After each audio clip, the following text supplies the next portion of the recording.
This is James Holder for IFL TV in association with Macklin's Gym Marbella. I'm in Liverpool today. We've just had the Paul Smith homecoming press conference. A lot of controversy in that as well with Arthur Abraham. And we've just seen what is absolute fireworks between Nathan Cleverley and Tony Bellew. Can I get a response from you, John? You know what, I was sweating just watching that. I thought these boys, just hold it down. Don't get yourself a fine. Don't get yourself on the ban list already, on the no-fly zone already. We've only just started the roller coaster for this fight. Fighters can tell if things are real. Fighters can tell if things are personal. Other fighters can tell. When you see Bellew and Cleverley, it's for real. You know, Tony came over to talk to me before this, and I said, Tony, listen, you know what? It doesn't matter what our relationship is. You got to step up, man, because you two are fighting each other, and I'm going to try to come across as unbiased. And I like Nathan as well. Nathan's a nice guy, you know, he's a cool guy. And I think this fight has really got me split down the middle, because I just think Nathan, he did well the last time. Tony looks a fully fledged cruiserweight, and I know when his heart and soul on the line, he's going for it. And the way these two guys are going here, nobody's going to back down. When you've got two fighters that really believe that they're going to win, that's when you get a good fight. And these guys really do. Bragging rights are at stake here. Do you think Tony Bellew is going to be able to swallow it if Nathan Cleverley comes here again and beats him? He's not.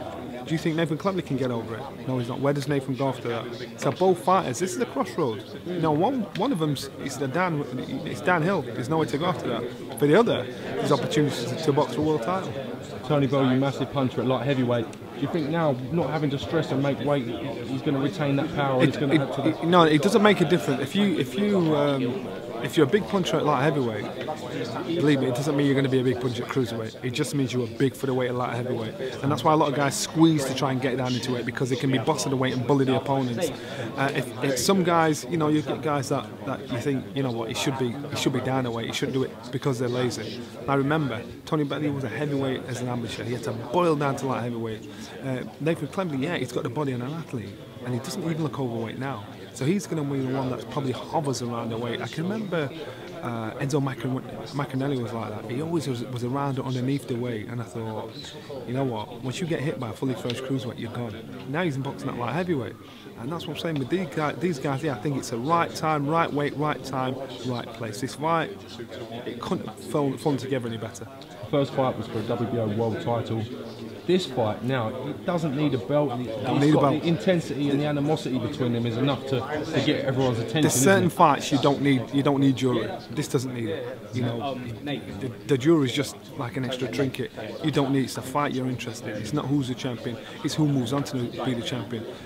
It's the fight, and that's what it's all about, the fight itself. So titles mean nothing, you know. And even if they said, you know, if one of you guys, you can box such and such for the world title, they'll say no. They make them fight each other, and that's what puts bombs on seats. That's what people want to watch, and this will tell us who's got a future in the cruiserweight division. First fight was so good. Now and again, rematches tend not to live up to the first. Oh, this will be better. Could this be a definitive moment for each of these fighters? Yeah, I don't think this sees the final bell. I really don't. It doesn't see the final bell, and that's because they're both hungry. They both got a point to prove, and they're both men now. They're not kids anymore, and they both know it's the end of their career otherwise. So I don't see it hitting the final bell.